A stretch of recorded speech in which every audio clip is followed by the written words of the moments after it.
Hey guys, it's me and today I'm here with my movies I watched in July. I watched a lot of movies in July. I don't really know what happened, but I just had some days where I was watching 3 movies. And you know what? I had a great time, so I do it again. I just not looking forward to filming this video because I got a lot to talk about. Also because there is so much, there are some movies that my memory isn't the best of. I'm sorry, but I will have always my letterboxd and my TikTok is in the description, on which I do reviews right after finishing a movie. Also, because there are so many, if you just want to know, skip to some, timestamps are in the description like always, but I just feel like I need to point it out because there are so many this time. But we started off with X2, X-Men United, which came in 2003, which I give 2 out of 5 stars to. Professor Charles Xavier and his team of genetically gifted superheroes face a rising tide of anti-mutant sentiment led by Colonel William Stryker. Storm, Wolverine, and Jean Grey must join their usual nemesis Magneto and Mystique to unhinge Stryker's scheme to exterminate all mutants. So I have been on a journey to watch the X-Men movies, which, spoiler alert, I'm gonna say this is the only X-Men movie I watched this month. I watched a shitload of movies, forgot about the X-Men franchise. I apologize. This one, I swear I'm not gonna say a lot about because I felt like it was a very average movie and very forgettable for me because I already don't remember a whole lot of what happened in this movie. I know it's an unpopular opinion because I know this one is loved a lot, but it just, I don't know, it just felt very average to me, and I still feel like these characters are so underdeveloped. Besides Wolverine, I don't feel attached to any of them, and I feel like the concept of the plot is still going nowhere really. It didn't really do much for me, and therefore it's just a 3-star. I liked it more than the first one, but I still feel like it's very just meh for me. Then next I watched Our Father, which came in 2022, and I didn't give a rating to. After a woman's at-home DNA test reveals multiple half siblings, she discovers a shocking scheme involving donor sperm and a popular fertility doctor. So this one I watched because I'd heard a lot of things about it, and I don't watch a lot of documentaries, but I do every so often, and I quite like this one. But I think that's mainly because the story of this is so insane and wild that it's just interesting to see things uncover. But I do think at times this felt a little bit confusing in parts, and I just feel it was very straightforward and there wasn't anything special to it. I don't know, I'm not great at reviewing documentaries, that's why I don't rate them either, and I don't have reviews for them up on Letterboxd or something. I just casually talk about them in here. Then now we're getting into my rom-com era. I watched so many rom-coms this month because for some reason my brain went, we haven't watched a rom-com in a while, which isn't true. I watch at least a rom-com a month unintentionally. My brain just went, we haven't watched a rom-com in a while, we should watch a rom-com, and I just watched so many, so I'm so sorry. But the first one I watched is 27 Dresses, which came in 2008. I give 2 out of 5 stars to. Altruistic Jane finds herself facing her worst nightmare as her younger sister announces her engagement to the man Jane secretly adores. I didn't like this, mainly because I didn't like the main romance, because the main romance is basically just a main character being told by the guy hey, you're bored with your life, you should do something different with your life, you don't like your life, and then eventually she ends up caving, even though we see no anything in the movie beforehand that she actually is unhappy with the life she's living. She seems so happy going to everyone's wedding and helping them out, but then this guy comes along and it's you don't like this, and she's you know what, I don't like it, and I hated it so much. Also, the misogyny in this one is so rampant, and I hate it so much. The antagonist of this movie is the girl's sister. Shouldn't be, because the only thing she did is fall in love with the guy that her sister was in love with as well, and she didn't know about that.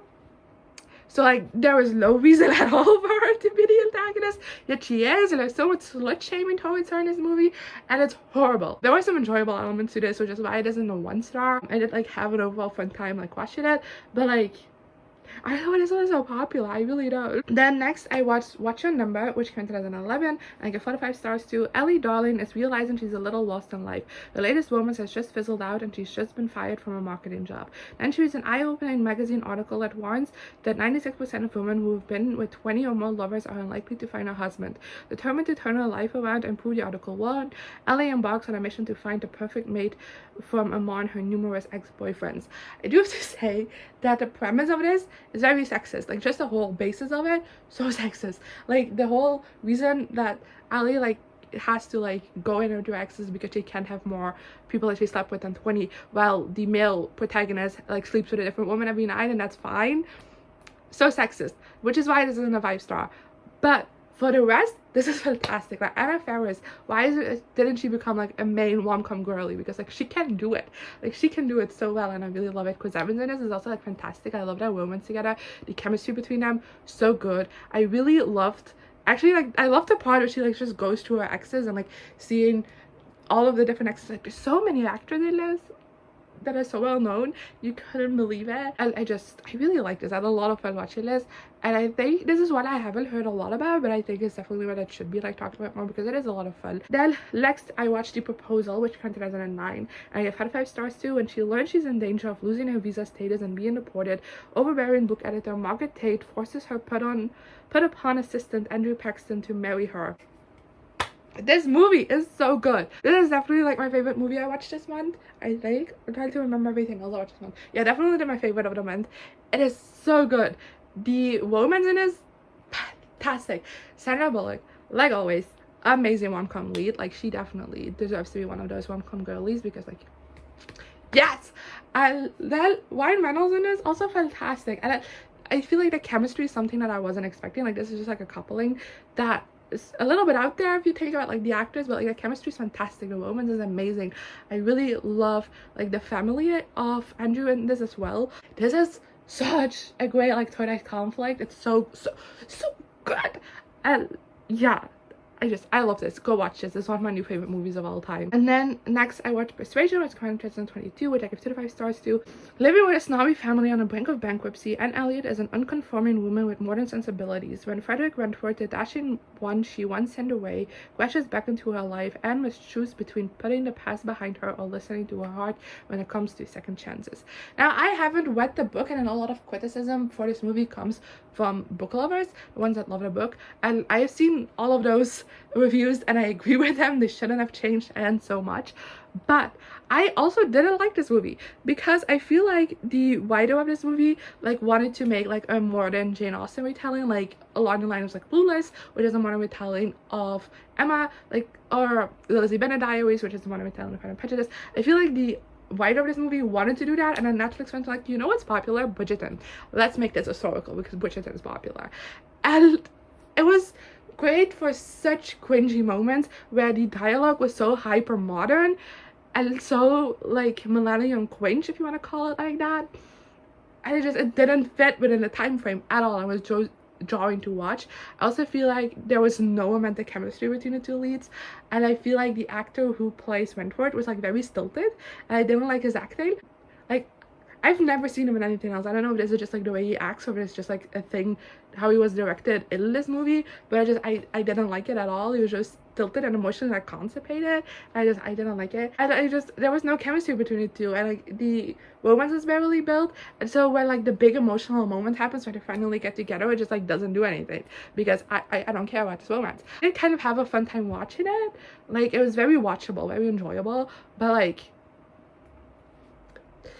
yeah. Then I watched Sean Tucker Must Die, which came in 2006, and I give 2 to 5 stars to. After discovering they are all dating the same guy, 3 popular students from different cliques band together for revenge, so they enlist the help of a new gal in town and conspire to break the jerk's heart while destroying his reputation. This movie just fell flat for me, and I don't have a lot to say about it because it was like an enjoyable watch, but I feel like eventually like the resolution at the end just did a lot of things that make like the rest of the movie kind of just like fall flat, and like the things we build up to like didn't really deliver in the way that they were supposed to. And yeah, I don't have a lot to say about it. It was just like an average meh movie for me. And then next, another well-beloved movie as Wild Child, which comes in 2008, and I give 2 to 5 stars to. 16-year-old Poppy has everything her unlimited credit cards can buy and a spoiled attitude to match. After a final thoughtless prank, her exasperated father ships her off to boarding school in England. There, Poppy meets her match in a stern headmistress and a class full of girls who will not tolerate her selfishness. This is one I think I would have loved if I watched it when it actually came out, like when I was the target demographic for it.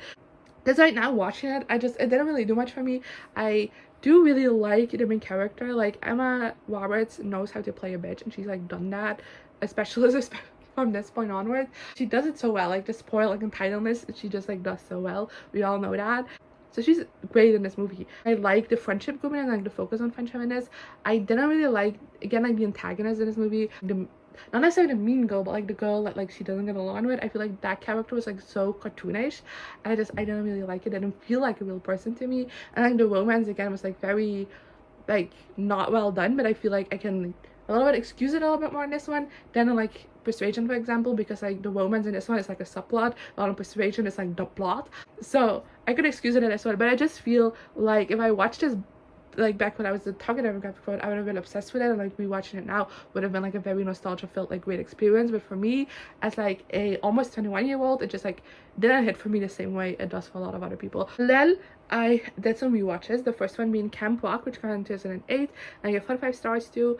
When Mitchie gets a chance to attend Camp Rock, her life takes an unpredictable twist, and she learns just how important it is to be true to yourself. I watched this for a video, which I'll leave linked up below, and up below I will leave linked in the eye as well as down below, so you can go check it out. I watched Camp Rock and the second one, which I'll talk about in a minute, and I haven't rewatched this movie for like a while. As a kid, I grew up watching this movie, and I watched this like a lot together with like High School Musical and like Lemonade Man and like movies like that. I watched them religiously, and honestly I still think this one holds up really well as a decom. Like if you're gonna compare it to like cinematic masterpieces, like of course it isn't great, but like if you put it in like its decom context, it's like it's great. It holds up fantastically. I really like the different characters. I love the camp setting. The music is fantastic. I really like the romance in it is also just like fantastic. It's the blueprint, you know, it's great. And I just had a fun time watching it and like re-experiences and everything. Then next I watched Camp Rock 2 The Final Chair, which came in 2010. I gave 2 to 5 stars to, and it's a rewatch, of course. Mitchie can't wait to go back to Camp Rock and spend the summer making new music with her friends and superstar Shane Gray. But the slick new camp across the lake, Camp Star has dreamt up some serious competition featuring newcomers Luke and Dana. In a sensational battle of the bands with Camp Rock's future at stake, will Camp Star's flashy production and over-the-top antics win out, or will Camp Rockers prove that music, teamwork, and spirit are what truly matter? This one, again, I feel like holds up if you watch it on its own. If you watch it back to back with the first one, it does not. It's a very enjoyable movie, has one of the best decom soundtracks out there. Like the music in it is fantastic, and the storyline is fun. It's just that there are so many inconsistencies between this one and the first one, and genuinely feels like this movie was made by people who had never seen the original, and that got so annoying to watch upon this rewatch, where I watched them back to back. And I could just notice all of the different inconsistencies. I go into this in depth in that video, but there were so many. And the main one being that Mitchie and Shane's personalities are just like flipped. And I hate it so much. Then next we have The Princess, which comes in 2022. I give 2 to 5 stars to. Beautiful, strong-willed young royal refuses to wed the cool sociopath to whom she's betrothed, and is kidnapped and locked in a remote tower of her father's castle. With a scorned, vindictive suitor intent on taking her father's throne, the princess must protect her family and save the kingdom. This one I got excited to watch because like look at this poster. Doesn't Joey King look absolutely badass on this poster? Like everything about this poster just screams badassery, and I was so hyped. And I was so disappointed because this movie generally felt like the creators of this movie went, you know what's cool? And battle scenes. Like they're so cool. Like everybody loves them. Let's make a movie that's just entirely an end battle scene. And it was so boring. Like I am not a big like battle scene, like fighting scenes person. I don't like him that much, and I usually don't mind them if there's like a plot surrounding it. This one didn't have a plot, which was just so annoying. There are like a couple of flashbacks in this and like a semblance of a plot, and I feel like those parts are very interesting and just wish it would have fleshed out a little bit more so that we got like a proper storyline in this as well. Then next I watched How Do You Know, which came in 2010. I give 2 to 5 stars to. After being cut from the USA softball team and feeling a bit past her prime, Lisa finds herself evaluating her life and in the middle of a love triangle as a corporate guy in crisis completes with her current baseball playing beau. Again, this was a very fun watch. I really love Paul Rudd in this movie. His character is fantastic and he does such an amazing job, but I feel like again this is one where the ending kind of like made things fall flat for me. I was enjoying my time watching it, and I really liked the different characters and I liked the setup and everything, but just the way it all ended just made it all fall a little bit flat for me and make me feel like a little bit more meh and average about this, and I just wasn't as in love with it as I was hoping from like the beginning of it. Then we have Crazy Stupid Love, which came out in 2011. I give 2 to 5 stars to Cal Weaver is living the American dream. He has a good job, a beautiful house, great children, and a beautiful wife named Emily. Calls seemingly perfect life unravels, however, when he learns that Emily has been unfaithful and wants a divorce. Over 40 and suddenly single, Cal is adrift in the fickle world of dating. Enter Jacob Palmer, a self-styled player who takes Cal on her swing and teaches him how to be a hit with the ladies. So this movie, I think I'm figuring out that I won't like these ensemble type rom-coms, and I know this one is very beloved, so I was hoping that I would like this one. I didn't. There's only one moment in this that I liked, which is the one from Ryan Gosling and Emma Stone. They have great chemistry together, they work together really well, but like they play such a minor part in this movie that is painful. For the rest, I think this movie is full of pairings that don't work at all and are very bad examples of like good relationships, like healthy relationships, which, you know, with the way this ended, it does seem like those are the relationships movies trying to promote. Well, it shouldn't. It's full of hypocritical characters. Like, oh my god, the hypocrisy in some of these characters is horrible and it's so frustrating. So I did a lot of a fun time watching this. So after watching Crazy Stupid Love, I wanted to cement the fact that I don't like ensemble type rom-com, so I tried one more, and that's He's Just Not That Into You, which comes in 2009, and I give 2 to 5 stars to remember that really cute girl / guy who said they'd call and didn't. Maybe they lost your number, maybe they're in a hospital, maybe they're awed by your looks, praise, or success, or maybe they're just not that into you. Again, only has one moment in it that I liked, which is Jennifer Aniston and Ben Affleck.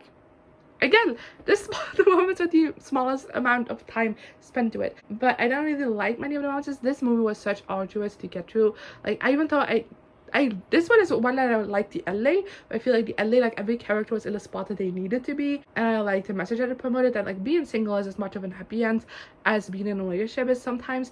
Love that, but the journey to get there was so painful. Then next I watched Home Again, which came out in 2017, and I gave 5 to 5 stars to life for a single mom in Los Angeles takes an unexpected turn when she allows 3 young guys to move in with her. Now, I have to preface this with saying this isn't a great movie. This isn't like a fantastic rom-com or anything. This one is very cheesy, very like cliche. It's very rich entitled problems, first world problems, but at the same time, I loved it so much. Like, I just fell in love with it. It's very corny, I know, but I really liked it. I liked the characters. I really liked the found family kind of like message in this as well. I loved just like all the different family dynamics in this. I liked the romance in this, and I cried numerous times. Then next we have Set It Up, which comes in 2018, and I give 5 to 5 stars to, which is a rewatch. 2 overworked and underpaid assistants come up with a plan to get their bosses off their backs by setting them up with each other. I watched this like way back when it came out, and like I didn't remember anything about this movie except the fact that I loved it, so I decided to give it a rewatch, and I still loved it. I think this is such a fun rom-com, and I feel like it started like that rom-com boom in Netflix, which like good things came out of and bad things came out of, but I love watching rom-coms even if they're bad, so I don't mind it. And it's really good. The chemistry between the two leads is fantastic. I really love like the workplace setting. It's kind of like hate to love a little bit, and I love their dynamics so much. They also both have like a best friend character, which is a phenomenal character on both sides, and I really love the different friendships in here. I also really like the bosses in this were great characters as well, and I had so much fun watching this, and that's all you gotta know. Then next we have Happy Death Day to You, which comes in 19, and gives 2 to 5 stars to Collegian Tree Calvin wakes up in horror to learn that she's stuck in a parallel universe. Her boyfriend Carter is now with someone else, and her friends and fellow students seem to be completely different versions of themselves. When Tree discovers that Carter's roommate has been altering time, she finds herself once again the target of a masked killer. While the psychopath starts to go after her in a circle, Tree soon realizes that she must die over and over again to save everyone. I really love the first one. I think it's a fun like slasher movie, and I really liked it, and I love movies that have like a time loop thing. And I was very excited to watch the sequel, and it was on TV the other day, so I decided to watch it, and I didn't like it, which I know isn't a popular opinion because a lot of people ended up loving this one more than the original. I didn't. I think that I'm not that really interested in the scientific explanation behind the time loop. I generally don't care, so that the whole movie is about that, and I just wasn't interested in that. And then for this, because it's like takes place in a parallel universe, we basically undo like all the character development, relationship development, friendship development we had in the first movie, just to like fuck around again. And that just frustrates me. Like, if you make a sequel, like make it continue on this first movie, not like forget the first movie exists, basically. And next I watched Marry Me, which came out in 2022, which I give 2 to 5 stars to. Music superstars Kat Velez and Bastian are getting married before a global audience of fans. But when Kat learns seconds before her vows that Bastian has been unfaithful, she decides to marry Charlie, a stranger in the crowd, instead. Talking about like parents I never would have expected from a rom-com, Jennifer Lopez and Owen Wilson, they have great chemistry in this movie. They really do, and I really like the relationship in this movie. And the premise of this like excited me from like the first time I saw a trailer, so I was super excited to watch this movie. But I feel like this one just isn't really anything special. It didn't really do much for me. It just kind of left me feeling like I enjoyed my time watching it, but I feel like it's one that I'm not gonna like think back on like very often. Then next I watched Life as We Know It, which comes out in 2010. I give 2 to 5 stars to. After a disastrous first dates for Kato and Holly and Network Sports director Messer, all they have in common is a dislike for each other and their love for their goddaughter Sophie. But when they suddenly become all Sophie has in this world, Holly and Messer must set their differences aside.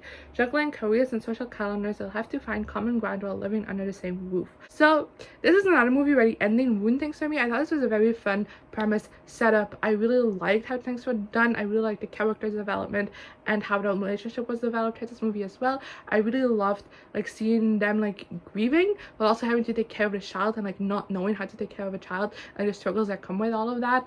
I thought all of that was really well done. The ending, the third act conflict more specifically, so it's like right before the ending, I hate it so much. Like it's a miscommunication thing, which I already don't really like in third act conflicts, but like the fact that these people like are raising a child together and they don't even know how to communicate with each other, and that's like where you're gonna give like this big like conflict. Like no, like basic requirement number 1 for raising a child together is like talking to each other, like basic, very very very basic. And if the characters that can't do that, like I'm sorry, I'm done. And then next I watched The Lost City, which comes in 2022, and I give 4 to 5 stars to. Follows a reclusive romance novelist who was sure nothing could be worse than getting stuck on a book tour with a cover model until a kidnapping attempt sweeps them both in cutthroat jungle adventure, proving life can be so much stranger and more romantic than any horror paperback fictions. I surprisingly really like this one, because when I first saw a trailer for this, I thought it was just gonna be like an action comedy, but it turned out to be a rom-com action. Like an action rom-com? Yes, sign me up for that. Love that. Again, Sandra Bullock, amazing rom-com lead, like generally. Again, the pairing, never expected. Sandra Bullock and Channing Tatum is not one I would have come up with, but it works so well because Channing Tatum is such a great himbo in this movie, like so great. Love that character so much. And I really loved how the relationship was developed in this movie. It's like a very slow, but like very good development. I really loved it so much. The action was amazing. I really love like that storyline. I thought it was such a fun way to like frame a rom-com, and something that I haven't seen personally before. Like, I feel like most rom-coms are just like set in historical or contemporary times and just like about like business stuff or like sports stuff or like whatever the setting is, but like I don't think I've ever seen like an action based storyline in it, and I really like that. I thought it worked really well. Daniel Radcliffe is an amazing villain in this movie, like so great, so unhinged but so great, and I just had such a blast watching this movie. And then next we have Not Okay, which comes in 22. There's 5 to 5 stars, and an ambitious young woman desperate for followers and fame fakes a trip to Paris to up her social media presence. When a terrifying incident takes place in the real world and becomes part of her imaginary trip, a white lie becomes a moral conduit that offers her all the attention she's wanted. This is so good. I really love this one, and I feel like I'm not the best person to talk about this because there's a lot of like social commentary and stuff that other people could definitely delve into more than I will, but I really love this. It's somehow a very silly, funny movie while also being like very serious and deals with a lot of like difficult topics, and it balances those two things fantastically in my opinion. It never feels like tone deaf or out of place. Like characters can feel tone deaf, but like that's the point of those characters, but like the movie never feels tone deaf or not knowing what it's doing. It very much knows what it's doing, and I really loved the social commentary in this. The main character is very very unlikable, and she does very very many wrong things, and the thing I like is that you understand where she's coming from, you understand her motivations, but you don't sympathize with her. Never at a single point does this movie try to sympathize, like make you sympathize with this character twice. I really liked all this nuance in this movie that's just like very subtle, and I really loved how it was done. I really really love Rowan. Like that character is so fantastic, and the actress, like give her all the awards because she deserves it. Like she delivered in this movie like so much, and I really liked this one. I really, really did. And so that brings us to the last movie of the month. Finally, I know you're relieved. And that's Purple Hearts, which comes in 2022, and I give 2 out of 5 stars to. An aspiring musician agrees to a marriage of convenience with a soon-to-deploy Marine, but the tragedy soon turns their fake relationship all too real. I feel so conflicted talking about this movie, because I can understand the people who absolutely despise this movie, and I can understand the people who absolutely love this movie. I really do. So that's why I ended up landing on a 3-star, even though that feels like not the right rating. But it feels like I have arguments as to it's why I hate this, but I also have arguments as to why I love this. I feel like a 3-star is like right in the middle. Let's start with the fact that this is like an enemies to lovers romance, like a hate to love romance. But why they hate each other is because he's a bigot. He is. He's sexist, and his friends are racist, and he never says anything racist, but like he does like get mad at our female main character when she calls out his friends being racist. You know, he stands up for racist, which is like also being racist, and it's a plot point that gets like dismissed. Like, it's the setup of the movie is them like hating each other because they have like this very conflicting political opinions, with him being a bigot and just like not being a great human, and her being like very progressive. And then we have that setup, and then like things start happening, and then we just like completely forget that these disagreements ever happened. After that, every time they have an argument, it's like something like more personal, and it isn't about like anything political. And I just hate that they never did anything with that or like resolved anything. I also feel like it had a little bit too much going on. There's like too many like dramatic things happening. This is a drama movie, but I feel like some things just like weren't fleshed out enough because there were so many things happening. And I didn't really like the romance. A lot of people say that the actors don't have chemistry. I don't think it's that. I think the actors have great chemistry, just not for this, because like these two people shouldn't be together. They really shouldn't. But like also at the same time, I sobbed doing this movie. I really did. The drama like really hit. It did. I liked Sofia Carson's character. I really loved the band that she was in as well. I loved the aspect of like music in this. I thought that was really well done. And I also really liked the guy's storyline with his family. I thought that was really interesting as well.